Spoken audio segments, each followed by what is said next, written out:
कुछ स्किल्स ऐसी होती है जिन्हें आप जिंदगी भर के लिए सीख सकते हो और वही चीज़ आपको ग्रो करने में, आपकी पर्सनैलिटी को इंप्रूव करने में, आपके रिश्ते को अच्छा बनाने में आपकी मदद करती है। तो आज उन्हीं के बारे में हम डिस्कस करेंगे कि ऐसी कौन सी स्किल्स है जिसको हमें अपने अंदर जरूर डेवलप करना चाहिए, जिसकी वजह से हम अपने आप को ग्रो कर पाते हैं और अपनी पर्सनैलिटी में एक बड़ा चेंज ला पाते हैं। सबसे पहली जो चीज़ आती है ना यार, वो आती है कि ability to master your thoughts. यानी कि आपको ये पता होता है क्या चीज़ मुझे सीखनी चाहिए। वो एक बहुत पुरानी कहावत है ना कि अगर आप अकेले बैठे हैं तो अपने थॉट्स पर काम करना आपको आना चाहिए। मतलब आप खुद से क्या बात करते हैं वो बहुत ज़्यादा मायने रखता है। बहुत ही ज़्यादा ज़रूरी है कि आप खुद से पॉजिटिव बात करें और अपने आप को एक्सप्लेन करने की कोशिश करें कि आप क्या करना चाहते हैं और किस तरीके से आप वो चीज़ें करेंगे। क्योंकि अगर आपने खुद से सही बातें करने का ट्राई किया तो ये चीज़ आपकी हेल्प करती है आपके मूड को अच्छा रखने में, और दूसरा खुद के साथ लॉयल रहकर अपनी चीज़ों को करने में। और फिर एक स्किल आती है पढ़ना और उसे समझना।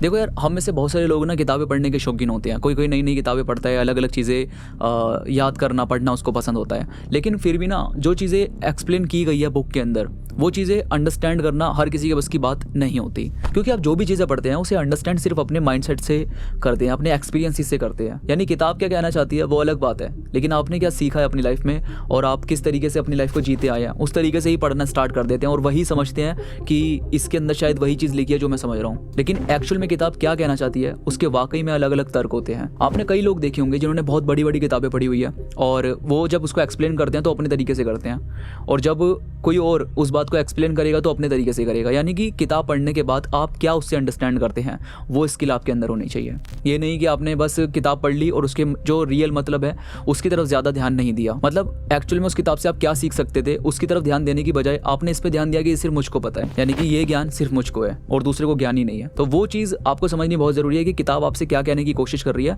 और उसको आप अपनी लाइफ में कैसे अप्लाई कर सकते हैं। साथ साथ जब दूसरे को आप एक्सप्लेन कर रहे हैं वही चीज़, तो उसको कैसे आप बता सकते हैं वो बात कि वो नई चीज़ उससे सीख सके।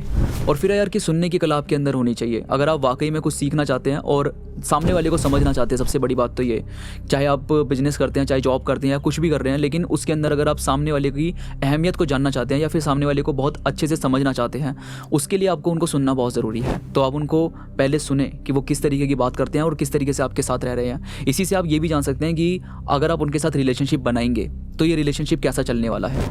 और फिर एक स्किल है कि how to sell and negotiate. ये चीज़ इतना ज़्यादा बड़ा रोल निभाती है आपकी लाइफ में कि ये चीज़ आपकी कम्युनिकेशन को भी हिट करती है, ये चीज़ आपकी पर्सनैलिटी को भी हिट करती है, और ये चीज़ कहीं ना कहीं आपका जो दायरा है, यानी कि आप किस तरीके से अपने आप को कॉन्फिडेंट वे में लोगों के सामने शो करोगे, उसको भी ये कहीं ना कहीं इम्पैक्ट करता है।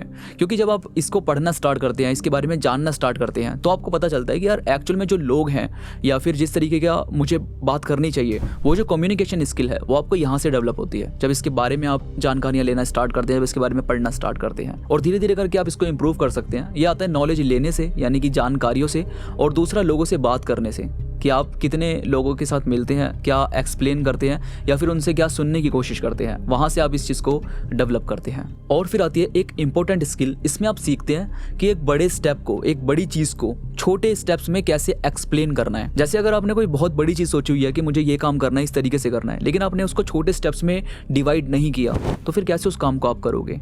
तो वो जो पहला स्टेप है, यानी जो फर्स्ट स्टेप है, फिर सेकंड, थर्ड, फोर्थ, इसको जो आपको डिवाइड करते हुए चलना है वो समझना बहुत ज़रूरी है। और जब आप एक बहुत बड़ी चीज़ को छोटी चीज़ों में डिवाइड कर देते हैं तो यहाँ से आपकी प्रोडक्टिविटी बढ़ जाती है, और यहीं से आपको पता चलता है कि यार मेरे को पहले स्टेप में क्या प्रॉब्लम आई थी, और उसको आप फेस करते हुए चलते हैं, उसको रिजॉल्व करते हैं। तो वहाँ से आप सीखते हैं कि किसी भी बिजनेस को कैसे डेवलप करना है, या फिर ऐसी प्रॉब्लम अगर किसी और के साथ भी आ रही है तो वहाँ पर भी आप उसकी हेल्प कर सकते हैं। यानी ये चीज़ आपको बिल्ड करने का काम करती है, ये चीज़ आपको सिखाने का काम करती है। तो यार आई होप आप इन स्किल्स पर काम करेंगे और आप सीखेंगे कि कैसे अपने आप को इंप्रूव किया जाता है, कैसे अपनी कम्युनिकेशन को बिल्ड किया जाता है, अपनी पर्सनैलिटी को कॉन्फिडेंटली लोगों के सामने पेश किया जाता है। ये चीज़ें आप धीरे धीरे करके अपनी लाइफ में अप्लाई कर सकते हैं, अपने आप को इंप्रूव कर सकते हैं। अगर वीडियो में कोई भी बात आपको पसंद आई तो प्लीज़ लाइक करो और कमेंट्स में मुझे ज़रूर बताओ कि आपको ये बातें कैसी लगी। इसके साथ ही मुझे कमेंट्स में ज़रूर बताओ कि आपको नेक्स्ट वीडियो किस टॉपिक पर चाहिए और हम उसके ऊपर डिटेल में चर्चा करेंगे। तो अभी के लिए बस इतना ही, मैं मिलूंगा आपसे नई वीडियो के साथ, तब तक अपना ख्याल रखिए।